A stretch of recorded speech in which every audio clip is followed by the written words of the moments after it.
Hello everyone. Now we are going to start on a new topic in the market risk, that is validating the bank holding companies war models for market risk. But in short, focus is on validating the war models. Okay, that will be our prime focus in this particular topic. Clear? I'm not digging inside what is value at risk. We all know. Okay, but just to initiate the topic, I start on with that. Okay.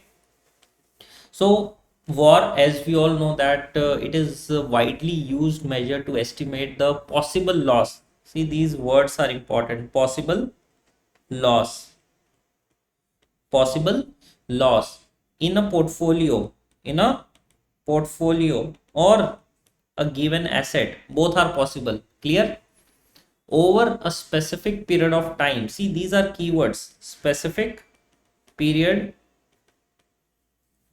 specific period, that within 1 day, within 1 week, within 1 month, 6 months, 1 year, how much is your possible loss with a given confidence interval, with a given confidence interval. Clear? Now war is also used to determine the capital the bank must hold to cover the potential losses, because if it can tell you that in 1 day you can lose this much, so in order to protect yourself you need to have capital. Clear? So that also you need to manage. Clear? Imagine that you are running a coffee shop, okay, and you check that your daily earnings and estimates that 99 out of 100 days your earning will not fall below 5,000, means this is the limit of 5,000 earnings. Clear? So 99 days your earning is above 5,000, just only 1 day your earning will fall below 5,000. Clear? So on that bad day earning could drop below 5,000. Clear? So basically this 5,000 is your war threshold. Okay, war threshold, which tells you that below this you can lose the money. So 1 day out of 100 day you can have a bad day and your earnings will fall below 5,000. Clear? So if you'll ask me what information you are getting from the war model, what information are you getting from the war model? Number one is the size of the loss. Size of loss. Clear? That means how much we can lose. How much we can lose. So as per our discussion of a coffee shop, we can lose 5,000. If you had a worst day, if you had a worst day, you can lose the whole 5,000. Probability of losing it 1 out of 100, or you can say 1% chance. Clear? And within a period of 100 days, time period is also given to you. Clear? Now the question is, why to validate a war model? Why to validate a war model? See, imagine it as a car. Imagine your war as a car. Okay, your car requires services. Clear? Similarly, war model also need validation. Why? To ensure that it works properly. So if a bank underestimates its risk, if a bank, write down, if a bank underestimates its risk, it might not hold enough capital, because if they are see, real risk is rupees 200, but they are saying that no, our risk is 120, so they will keep capital as per 120. Capital as per 120. They have reduced, they have underestimated the risk. They have underestimated the risk. That means they do not hold enough capital. Clear? And could face big losses, because if the loss will reach $200, your capital is not enough to cover up the losses, and hence you can collapse. In 2008, during the financial crisis, many banks, they relied on their faulty risk models, which have underestimated their risk, and hence what we have seen, the whole economy collapsed. Clear? So just like a car servicing, you have to do the servicing of your war. On the regular interval, you have to see the updated value, the updated risk you are calculating from your model, because during the high volatility period the risk will increase, during the low volatility period the risk will reduce. Clear? Now if you want a war model needs to be reliable, so for that three things are very important. Number one, methodology. Means how your model is built. Is it built using the right technology? Very important. Second, you are building a model based on data, so data quality needs to be good. Okay, so you should use the accurate historical market data. Clear? And the third most important, model assumptions. Model assumptions. Model assumption means, are the assumptions about the return, correlation and volatility is correct or not? Clear? Assumption regarding the returns, assumption regarding the returns, correlation and volatility. Is it correct or not? Clear? So basically I have given you an idea why you want a model to be validated, and if you want to make your model reliable, then what you should do in that particular scenario. Clear? Okay, now we are using the historical data. Clear? We have built the model using the historical data. Clear? Now write down, many banks use historical data. Many banks use historical data to estimate war. What they are using? They are using the historical data to estimate the war. But the point over here is that market is changing so quickly. Okay, so write down, past data might not reflect current risk. Past data might not reflect current risk. Clear? Means let us go back to our example of a coffee shop. Okay, now if you have started selling a new expensive coffee, okay, your revenue will increase, but you are still relied on your old data of 5,000 rupees per day. Are you getting my point? Clear? Now when you sold cheaper coffee, you have this revenue, but now you are selling new expensive coffee, your earnings should increase, and hence your threshold should also change along with that.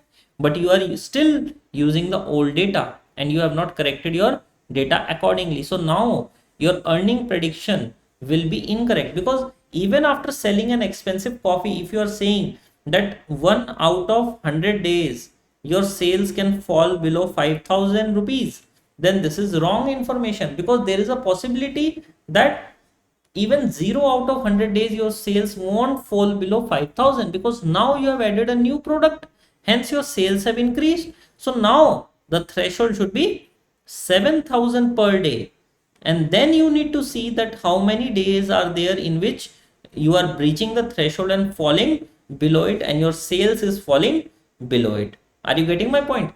So it's very important that you keep on changing your data, and for that model validation is required. Clear? Similarly, if you look at the bank's portfolio, it keeps on changing over time. Earlier bank used to just operate in a normal business loans, now they have started working in the corporate, they have started working in the housing, car loans, credit cards. Now in the last 5 years we have seen a very high usage of credit cards. So earlier it was not a very big portion of their portfolio, but now it is. Okay, so if still they will use the old data, that will not reflect the true risk, because credit card risk is also very high. Clear? Now what's the best way then? What is the solution? See, I have told you the problem, then what is the solution? The best solution is to use the Garch war, to use the Garch war. Clear? And pseudo historical returns. Pseudo historical returns. One is Garch war and another is pseudo historical returns. Clear? Now instead of using only the past data, we can use the Garch model. What we can use? We can use the Garch model. Clear?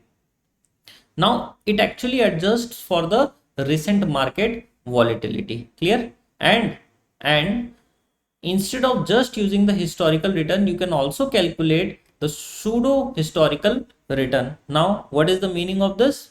Write down: adjusting past data, adjusting past data,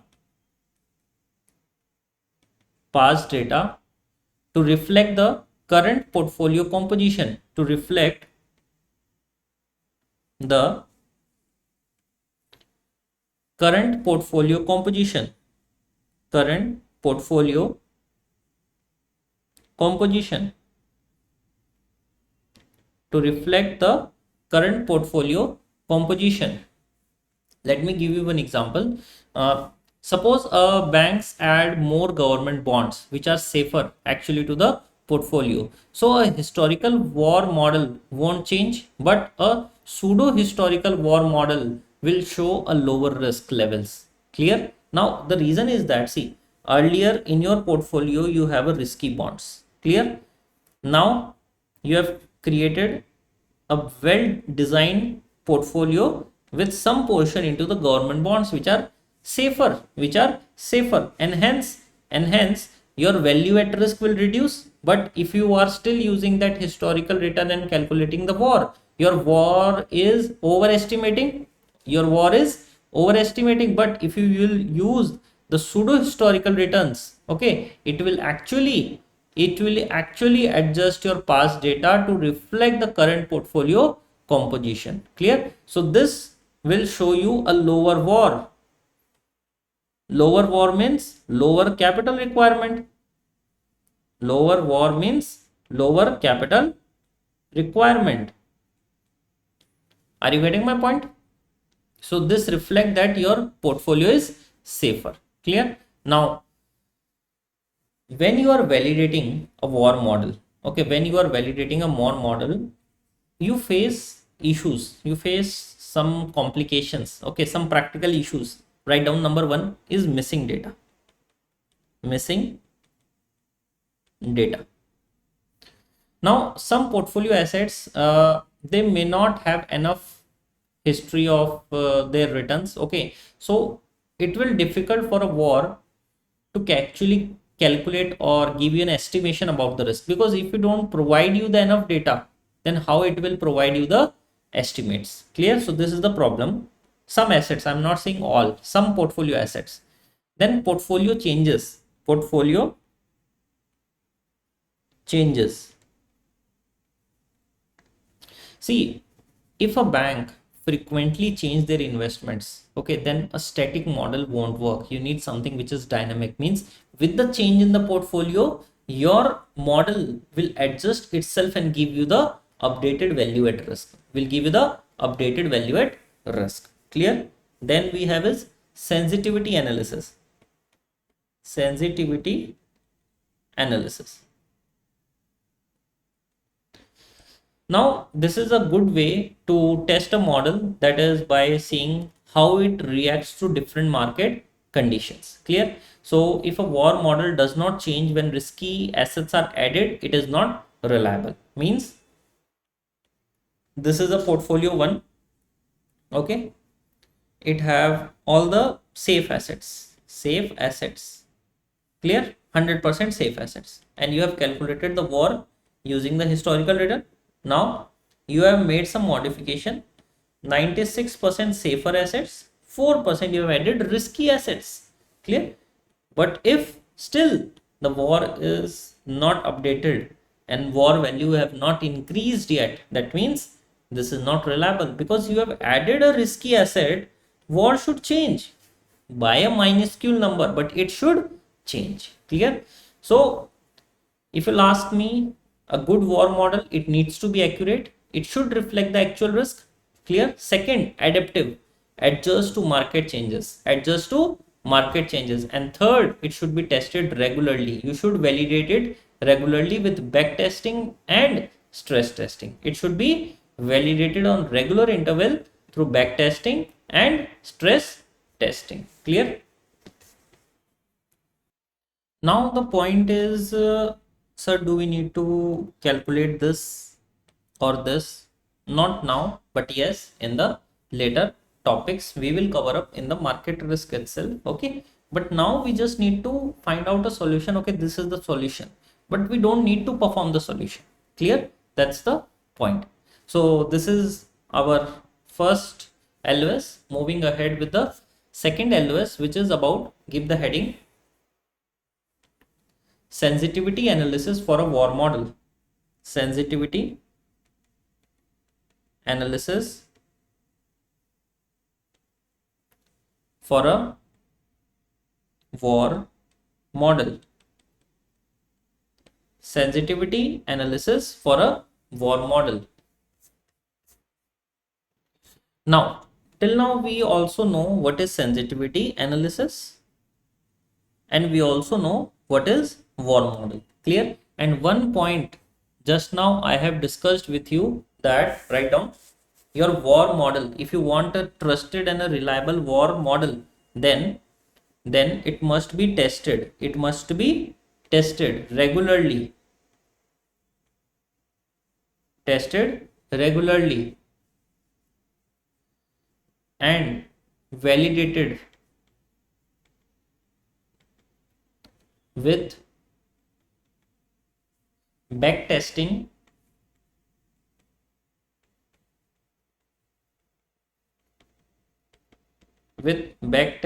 and stress testing. Clear? And sensitivity analysis is a good way, write down, sensitivity analysis is a good way to test a model, by seeing how it reacts to different market conditions. See, market is changing, then how you will validate that your model is predicting properly when market is changing. Clear? So now we are going to discuss this in detail, sensitivity analysis for a war model. Clear? This is a very crucial tool when you are validating and improving your risk management model. Clear? So you will understand that what sensitivity analysis is, why it is important, how to conduct it, and some benefits and challenges related to this. Clear? So now think of a war as a calculator that tells us that the worst case loss for a portfolio. But how do we test it if the calculator is working properly? See, I am trying to make things as simple as possible. So what is war? A calculator. Clear? It acts as a calculator that gives us the worst case loss for a portfolio. War gives us worst case loss for a portfolio, and over here it acts as a calculator. Now, how to know that whether your calculator is working properly or not? Clear? Now the sensitivity analysis steps into. Clear? So sensitivity analysis actually helps us to see how changes in inputs. Now what are those inputs which can change? Like portfolio weight,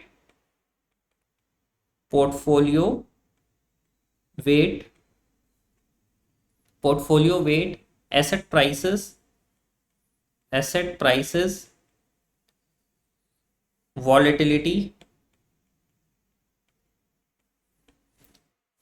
Means when these things will change, how they will impact your value at risk.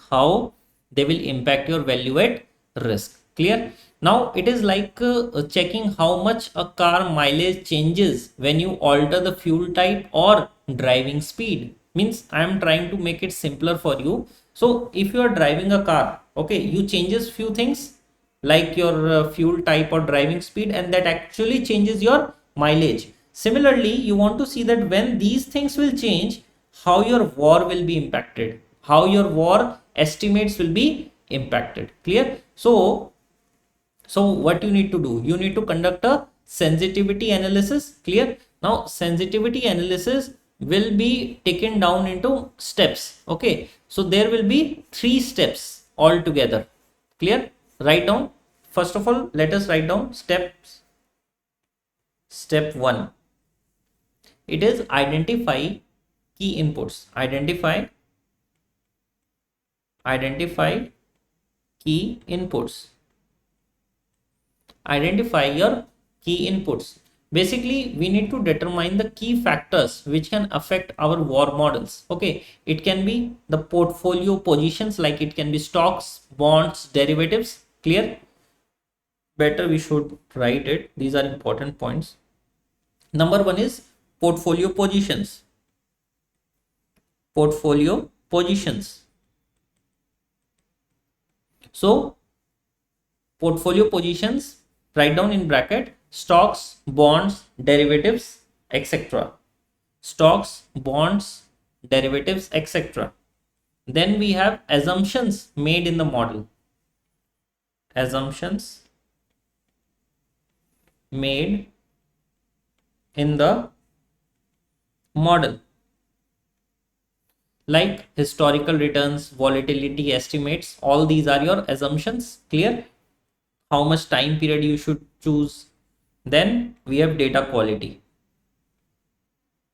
This also impact your war estimates. Clear? Are we using the real historical data or are we estimating it? Means we can also create our own data and create a model around it, but whether it is accurate or not. But if you are using the real market data, it will give you the real estimates. Clear? So imagine you have a portfolio of stocks and bonds. Now your stocks hold 60% and your bond holding is 40%. Clear? Now the war model assume that stocks and bonds behave in a certain way based on the past data. Okay, it means you have a certain correlation as well as their own behavior, how they are going to behave, and correlation between them. Clear? If the assumptions are incorrect, war output might be misleading. So assumptions must be correct about how they behave, their correlation, their volatility. Clear? So write down, very important point. Write down, regulators are increasingly asking banks to track missing data, and monitor risk that may not be fully captured in the war models,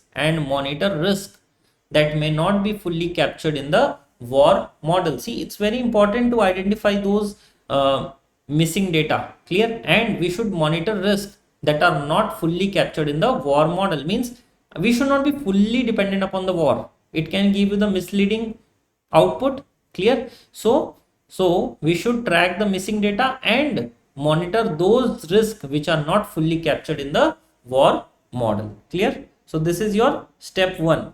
Now write down step 2. Step 2, adjust inputs and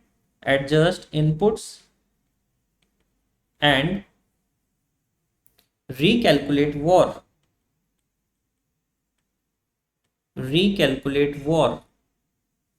Adjust inputs and recalculate war.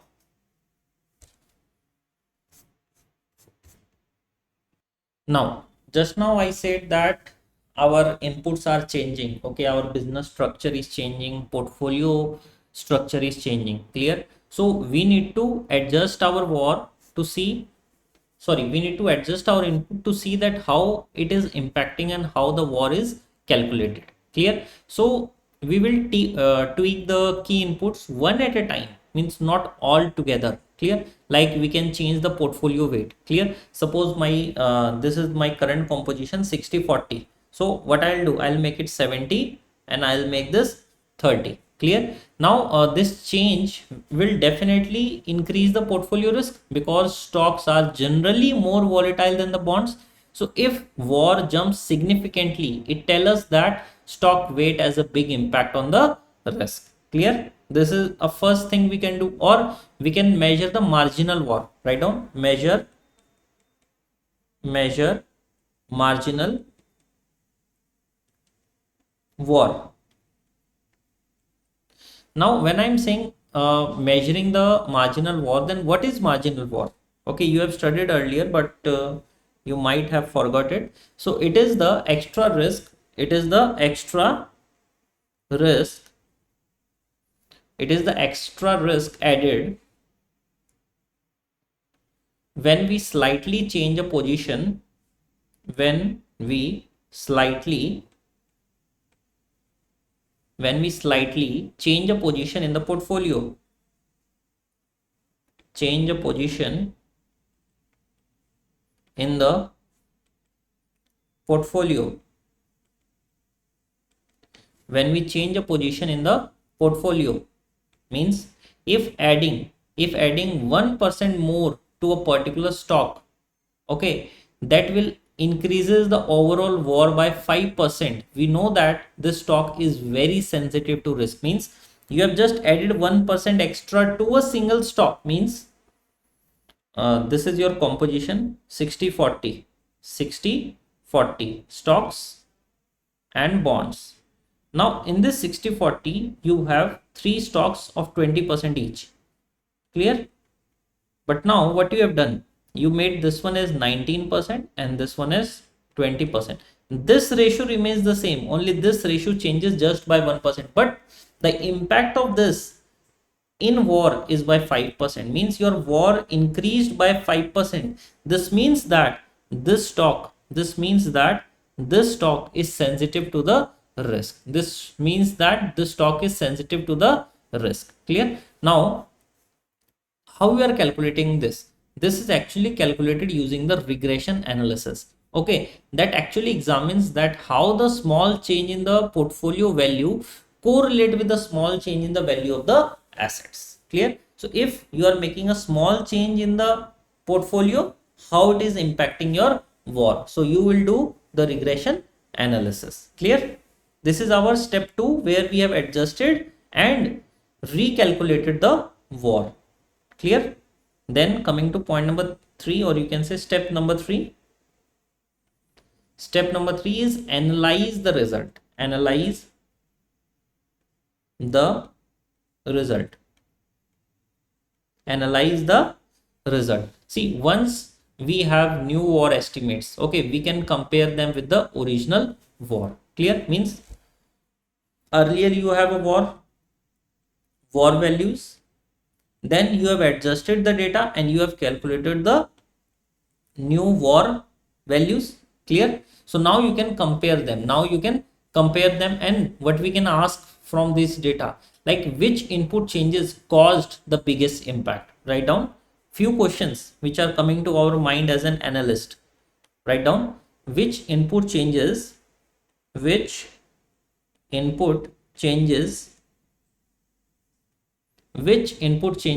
caused the biggest impact. Which input changes caused the biggest impact? Clear? Write down second. Are there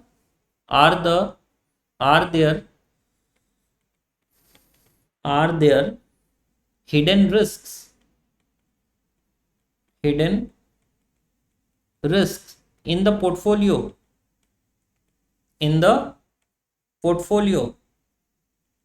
Are there hidden risk in the portfolio that were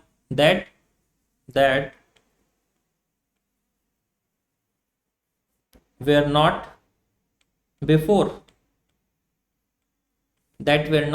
Means anything you have observed after making the changes which were not visible before. Clear? And the third thing which we will ask from ourselves only, do omissions in the model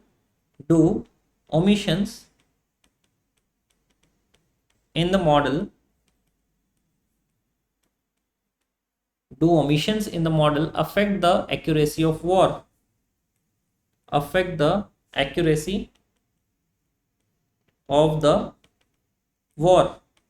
Means if we'll omit something, if we will omit something, will it impact the accuracy of the war? Clear? Means if I'll tell you, if changing one asset's weight just by 5%, and that will significantly alter your war, then that particular asset is a major risk driver and need to be monitored closely. So all this information we'll go get to know when we will do the sensitivity analysis, when we'll make some changes to the model, how the model is reacting to it, and then based on that we will take the decision that whether this asset required to be the part of asset our portfolio or not, because it's very risky. So are we ready to take that much level of risk or not? That we need to ask to ourselves based on the data. Clear?